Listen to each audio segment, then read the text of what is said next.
હવામાન શાસ્ત્રી અંબાલાલ પટેલે નવી આગાહી કરી છે। આગામી સમયમાં રાજ્યમાં ભારે પવન ફૂંકાવાની સાથે 3 થી 6 માર્ચ દરમિયાન ગુજરાતમાં ઠંડીનું જોર વધવાની પણ આગાહી કરી છે।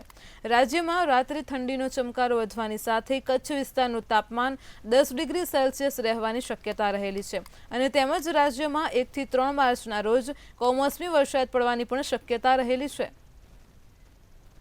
વિક્ષોભ સાથે સાથે દેશના ઉત્તરીય પર્વતીય પ્રદેશોમાં ભારે પવન ફૂંકાશે। વાયુના તોફાનો લગભગ 50 કિલોમીટર ઉપરની ઝડપે પવન ફૂંકાવાની શક્યતા રહેશે। ગુજરાતના ઘણા ભાગમાં પવન ફૂંકાવાની શક્યતા રહેશે।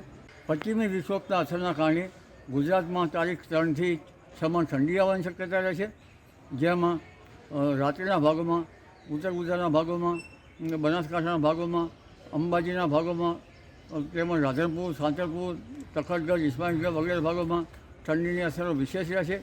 તારીખ 1, 2 અને 3 માર્ચમાં આ પશ્ચિમી વિક્ષોભની અસર છેક ગુજરાત સુધી આવવાની શક્યતા રહેશે, જેમાં તારીખ 1માં કચ્છના ભાગોમાં અને તારીખ 2માં ગુજરાતના ઘણા ભાગોમાં આવવાની શક્યતા રહેશે।